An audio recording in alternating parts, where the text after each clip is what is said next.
Classifying our equations. Yesterday, what was one of the new ones that we had? Raise your hand when we solved. What was one of the ways we had to write our solution yesterday? Something different than we hadn't done before. Yes? X equals all real numbers. X equals all real numbers. So, up to this point, we always had a solution. Yesterday, we talked about when we would have X equals all real numbers. That is only going to be when you have a true statement, right? And that true statement is going to look, on this quiz Friday, will we have some of these where it's going to be all reals? Yeah, you might have one of them, okay? You might have one that's no solution, or you might have only one of either one of those. True statements are something like 0 equals 0. -4 equals -4. Those are true statements. Our variables have canceled, and we're down to just two numbers that are exactly equal, okay? So besides X equals all real numbers, I also have that X could be what? What's another option we have? No solution. Could be no solution. So our no solution, again, yesterday, that was really the first time we saw that. When we looked at that homework for 8, we have no solution when it is a false statement. I do not want you to write false statement for me for an answer. I agree that it is a false statement, but what you want to tell me is that your answer is no solution. The reason you wrote no solution is you got something like 0 equals 7. -2 was equal to 2, right? Those are not true statements. And then up till that point, before we had no solution and all real numbers, we then had, before that, what, Aaron? X equals an integer. X equals, and we are going to say any number. But usually it equaled a number. Not all real numbers, any number. Like X equaled -7. X equaled 4. X equaled, like that one today, -11/6, right?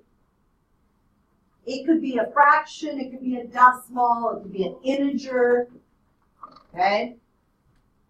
And that is when we are solving and our variables don't cancel, okay? And we get X equals a number, okay? That's when we have one solution, okay? So today we're going to be doing something a little different. Do you have a sheet of notebook paper? Minus X, we're going to think of that as plus a what? Okay. So I'm going to rewrite it right below so that you can see it. I want you to do the same thing in your paper. 2 plus -1x equals 1x minus 2. First step, what are you thinking? Add 1x. Do you guys like adding 1x instead of subtracting 1x? Okay, so we're going to add 1x. So you're doing this on your notebook paper, right?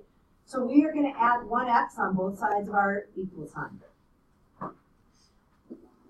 And as we do that, we are left with 2 equals 0. 2 plus 0 equals, on this side, Matt, what are we going to end up with?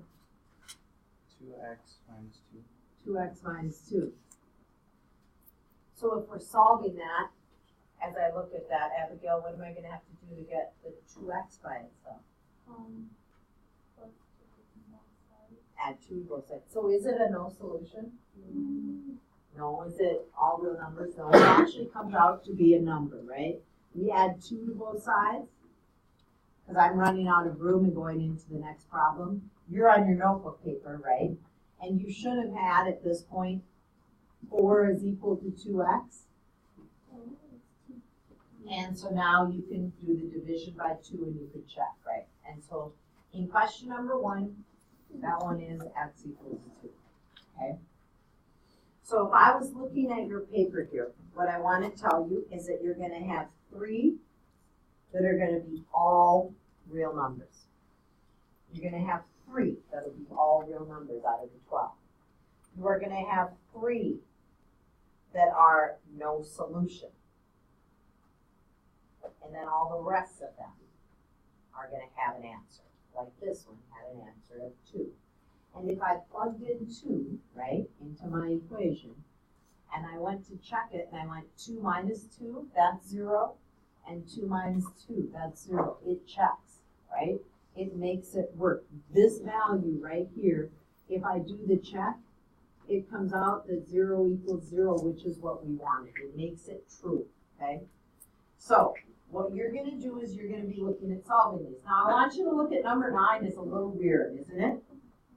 Number 9, and then tonight in your homework you have one like this. So we're going to talk about number 9, and then the rest of the time is going to be for you to work. So I want you to, on your notebook paper, I want you to write down number 9 someplace. Leave some space, but let's start number 9. Okay, so put it down a little further or on the back, whatever you need to do. Okay? When you look at number 9, up to this point, usually, you remember fractions? When we had those fraction problems, what did we have to think of doing? The opposite of dividing by 2 is to multiply by 2, right? So here, we can kind of understand that. We kind of use those parentheses and go, oh, I got to multiply on both sides by the same thing when we have fractions. Well, we kind of need to do that in number 9. Only thing, it's not going to get rid of the denominator. But if I wanted to get rid of this 2x on the bottom, I am simply going to take and multiply both sides by 2x over 1, and on this side by 2x. Please do that right now, either on your notebook paper. So number 9, your first step is going to be to multiply on both sides by 2x. Now, this is the new problem if we look at number 9. This new problem right now says this. 2x times 10, so write this your next line down, divided by 2x equals 5 times 2x. That's a 1, right? Because we want to think of it as a fraction. So do you agree that this is what we just did? 2x times 10 divided by 2x, 5 times 2x. We want to simplify it. What's 2x divided by 2x? It's equal to 1. So if I'm writing this on my paper, these cancel to be 1 over 1, and my new problem is 10 equals 10x. Do you know how to solve that now? You didn't, it was harder when it was in the denominator, okay? So I want you to look at, this is the C9 workbook. This is the one that you're going to be doing when you finish these 12 problems. So you have 12 problems, and then you have these 6 to do on this page, and then you're done. That's it for tonight, okay? So you got the 12 we got to finish, and then the 6. Please turn and look at number 3 right now. Actually, let's look at 4, not 3. You guys know how to do 3. Number 4 is going to be giving some of you some problems. So on number 4, the opposite of dividing by x is to multiply on both sides by x over 1 times x. Please do that right now. Write it in your workbook.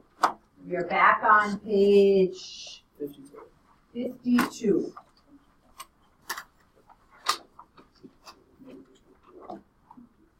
Okay?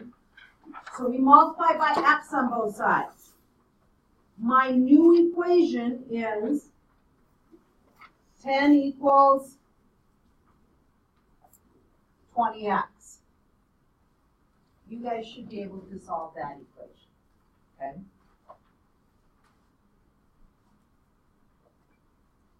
The reason I wanted to go through that one is it comes out as a fraction, and I don't think some of you would have pictured that fraction if I would have just given you the division problem, okay? So, your job is to work on this. I'm going to have a few people